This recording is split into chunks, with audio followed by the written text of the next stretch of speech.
I count 14 Okay. questions. Well done. Thanks. Did you guys know each other before working on this project? No. Surprisingly, no. I was wondering, what was y'all's first impressions of each other, and has it changed at all since doing this project? You know what? It's so funny because we have done hundreds of interviews, and the one thing that, although it sounds very repetitive, I've never felt remotely uncomfortable about answering is a question in relation to how close we all are. There's no need to put on any act or force anything. I can honestly say I've never felt closer to a group of people that I've worked with or that I've just met ever. I mean, I think, I've made a genuine group of best friends out of the experience, and it was something that, of course, was really, really helpful when it came to portraying our characters on screen and conveying an organic sense of togetherness as a group of Gladers. But, more importantly, moreover, it set us up beautifully for the next couple of films, that we have that natural camaraderie, and also just in life that we've just become so close. Just have amazing friends out of this experience is a huge, huge bonus. And I think that was from the very beginning as well. It wasn't ever awkward from day one. I met Dylan first and I fell in love with him straight away. I knew he was going to be Thomas. I knew that we'd have a friendship and an honest friendship with each other. Will was like a piece of home to me. It was like we could talk about London and music and stuff, and each person just had something that straight away we were like, oh, I love that about you. Talk to me. Tell me about that. From the very, very beginning. And it, thank God, it's just not changed at all a year later. Oh man, yeah. It's just only gotten stronger. All of our bonds, we just have dear friends for life, and it's so rare. We got so lucky, because I just don't think that happens all the time. You hear such horror stories, and like what Will said is just so spot on. It's like, the one thing we never feel awkward about answering is literally just like talking about one another. It's like it's just so truly ingrained in us to just love one another. It's crazy. It's crazy. It's amazing. Cool, thank Yeah. you. Hey guys, how's it going? Yeah. How you doing? This is obviously director Wes Ball's, first kind of real major feature film to direct. Talk about, what it was like working with him, what you expected going into it, what you took away from it, learning curve, things like that. Yeah. Well, step by step, Wes just becomes every day, even still, just more and more impressive as a director, as a person. I want nothing but great things for his career, but I'm just so confident that that's what's to come. The fact that we're in his first movie is going to be a huge thing one day. It'll just be something that we'll always just be kind of so giddy and proud about. He's so impressive on so many levels, and the first thing that I saw of his was his short Ruin, and it's absolutely mind-blowingly special. And when you hear too, the little anecdotes about it, he made it by himself, in his own, on his own computer over the course of 7-8 months, and did it for less than 10 grand. I mean, and it looks like a James Cameron short. It's unbelievable, really, truly special. And then also to tie in his feel for storytelling, his just overall passion, how he is as a human being to work with. He's just the nicest, most calm. Never raises his voice. I've never had him raise his voice. Not a single time. He's just, he's so stoic and confident and not a shred of arrogance, and just so unbelievably talented. There's a lot more we can say too. I just wanted to cut myself off. That's it. That's Awesome, thank you. Yeah. Hi. Hi. How is it being the only woman in a cast full of men? Were they protective or competitive or? Yeah, well, it's weird, At first, I was really. Kyle's like, thank you for taking that one off me as well. I'm Go, surprised Dylan, go. yeah. Both of you, just do I it. understand, too, the question, just because it was at first a little nerve-wracking. No, let's get real. Sorry, I'm sorry. I genuinely, I never thought of it like I was the only girl. I never felt like the only girl. We're not kids, we're actors. We take our job seriously, and we're people first. And that's all I felt on set. I felt like a person, and then I felt like a friend, and then I felt like a family. I never felt like the only girl there. And I think that's a testament to all the boys, that they didn't change their behaviour for me. They didn't, there was no bullshit. They were themselves, and we just got on as people, and that's all there is to it. I can't think of it as, I don't feel like the only girl there. I know that doesn't make sense because I was, but No, Yeah. no, it does make total sense. We were allowed to fart around her and do all that kind of stuff. It was I great. actually fart louder than both of them That's put true. together, so We that's were fine. holding in farts until Kai farted, and then when she did, we were like, oh my gosh, for that. Let's just all fart, you know. Yeah. Donna's freaking out at the back there. She's like, he's talking about farting again. What do you think makes this movie unique, and what do you think distinguishes it from other science fiction movies? It's you know, a lot of things, and we've again, this is another thing that's like really comfortable and genuine for us to talk about, because we so truly believe that it is unique, and that it definitely, you know, once it comes out, I think finally this will all stop, just because it stands itself apart in so many ways. We can point out specifics like, you know, there's no romance at the head of it, and that kind of like applies to the whole overall, you know, real aspect of the film. Like, because why would there be a romance in this situation? You know, just to appease audiences, just to make a movie out of it. You know, this is a real world, and first and foremost, we tried to make it as real and gritty as we possibly could, and that plays into it. Another, you know, theme that is completely different, I think, from these other films is like, you know, the pitting kids against one another, the competition thing is like, it's just so the opposite of what is conveyed here. You know, this is about coming together. This is about brotherhood and family and camaraderie and, you know, strength in coming together rather than fighting one another. And yeah, it's just so many things. And again, it's just the real aspect. You know, like it's real. We're really dirty. We weren't worried about being pretty. We were actually trying to intentionally not be pretty because we were so sick of these really raw stories, like, but then having these very pretty, you know, aesthetic feel to them, like when they get lifted to the big screen, and they're still great, but it's like, you know, there's something missing there. There's an authenticity that isn't there that we were really trying to focus on here. Like, we wanted it to be, you know, if someone gets punched in the face, they're gonna have a welt the size of, you know, rather than just having like a little, like nothing or nothing, you know, and just having a face full of makeup. You know, there's no makeup. It is all sweat. It is all real dirt. If anything, they had to like, you know, pat us, take the sweat off a little bit, because we were in real conditions, and just tried to make it as real as possible, you know. And to have that question as well is the golden question. It's very well worded, because, you know, I think the easier and more common question is, so you're like the Hunger Games and Divergent, right? Yeah, you know, yeah, we had an appreciate interview that, and it was ended with, you know, like, it's just like Hunger Games and Divergent. That's why I love it. Oh we were man, like, that whoa, that was great. You know, like, and okay, you didn't get it at all. and you said, you know, what's unique about it, and that's exactly it. That, you know, there is a lot unique about it, and it is a standalone film, and we can't wait for people who may be skeptical to be surprised, and we can't wait for the people who, you know, have already seen it to champion it further, and for it to just, you know, stand alone and establish itself as a good movie in its own right. Yeah, absolutely. Thank you. I really enjoyed the movie. Thank you so Thank much. you. Thanks a It lot. was so cute. I'll try and be younger. I'm curious. I thought there was so much more CGI, and then I come to find out that a lot of it wasn't, and you actually had that much space and area. What was it like being able to play in that area and be a part of that whole arena? I mean, most movies could cheat and make it look a certain way, but y'all were there.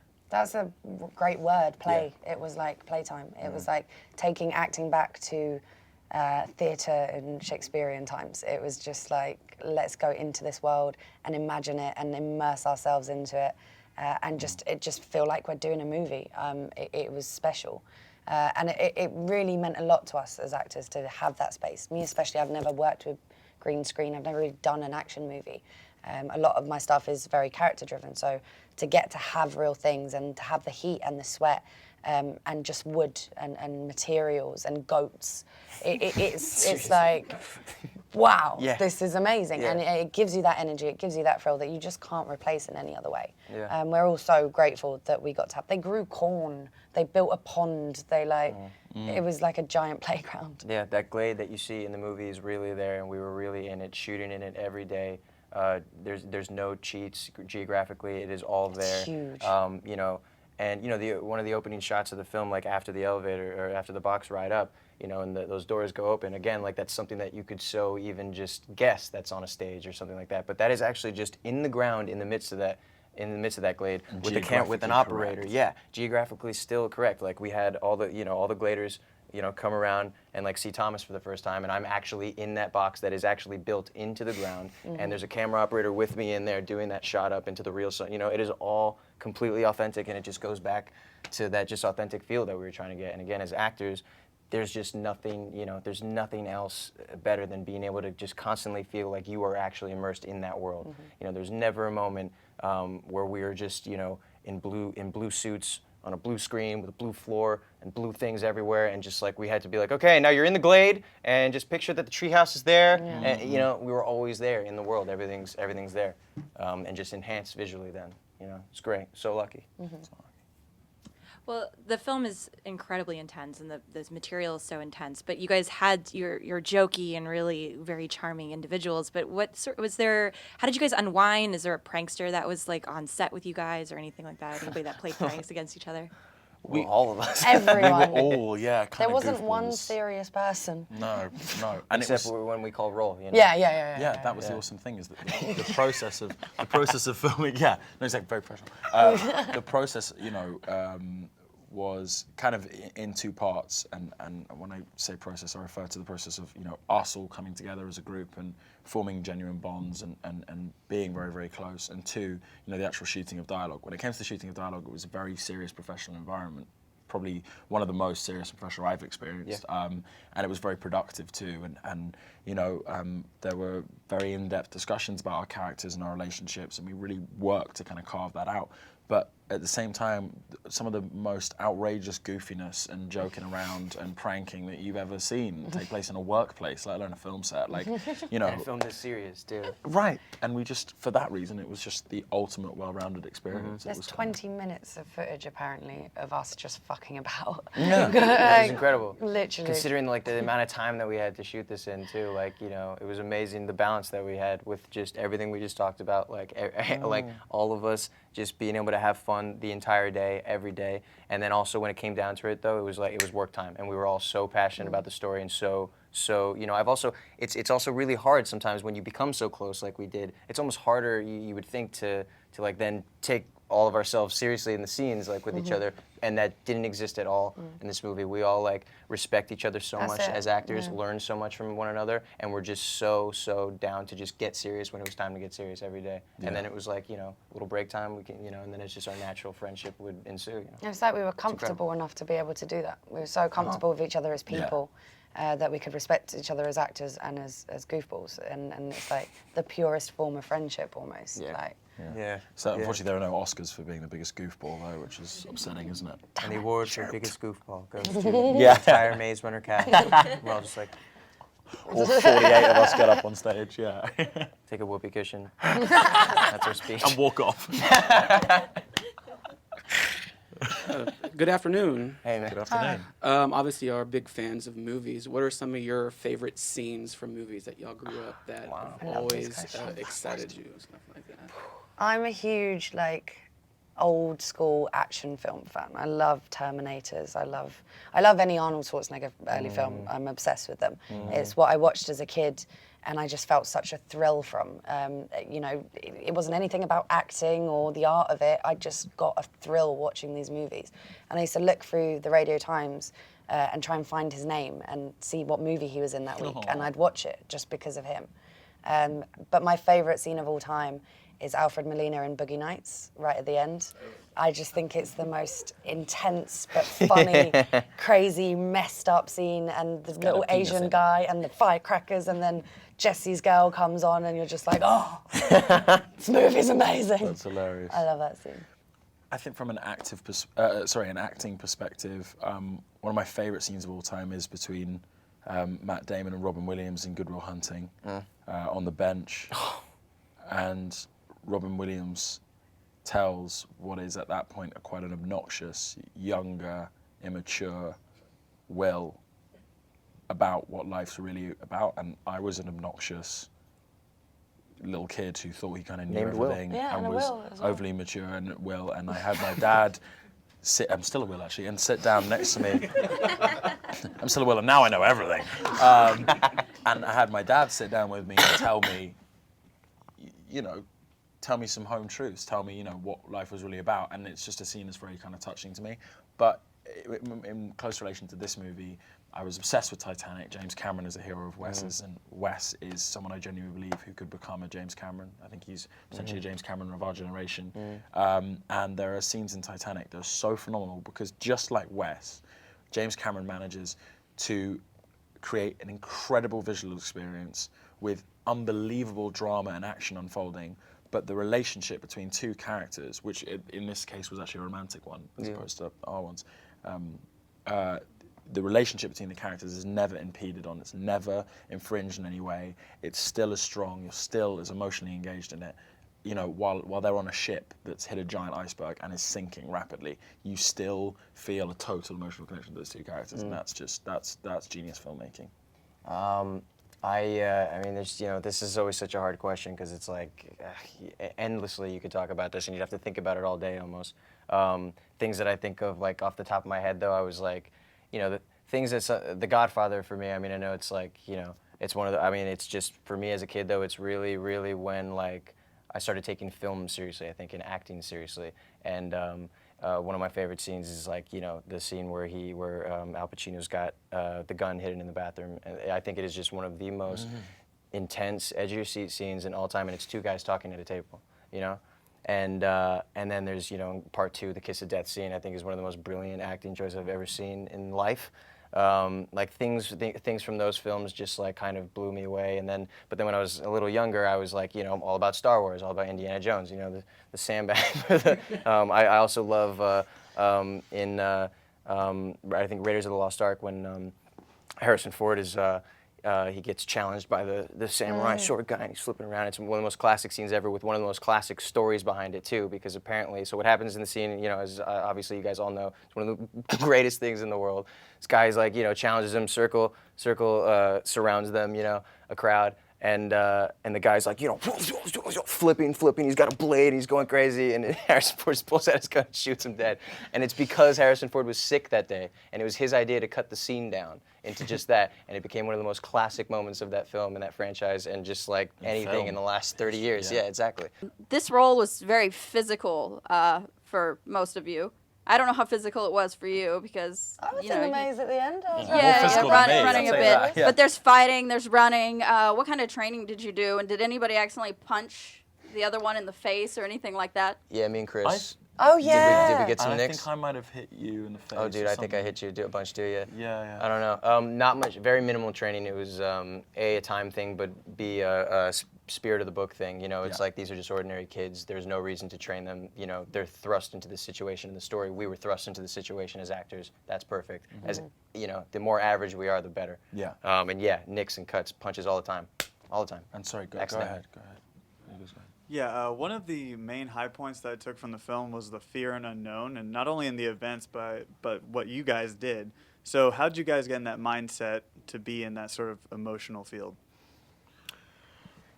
I think being in the Glade and having such a real environment and feeling like we could be as tactile and kind of immersed in it as we cared to. We were really afforded that opportunity by the director and the producers.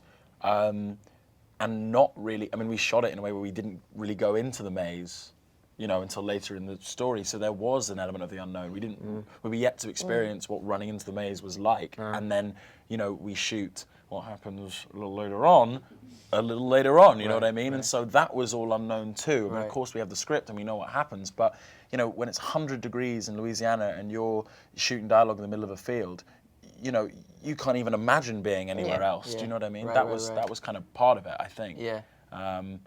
It was hot. Yeah. When we shot this stuff in the lab, do you remember we were both like, fuck, this is a different movie. Completely. Like we did feel completely out of place and we were clean and they'd straightened my hair and we were wearing white and we both, it was so weird. Like it did feel like that just instinctively straight away. Yeah. It felt like a completely different scenario. Yeah, very vulnerable position as characters, very vulnerable position as actors. A lot of, the life imitating the art imitating the life, goes a long way with this film. And again, too, we were also, Wes actually originally wanted to attempt to shoot the movie as in order as he possibly could, and some weather things switched that up. But still, we did have very much, more of an order than you originally than you would with other films. So again, that's part of it too. All right. Oh, Thank you guys. We almost did it. Almost. Thank you guys so much. Thank you all very much. Thank you. I'm sorry absolutely. Thanks for your time. Literally have to get on an airplane.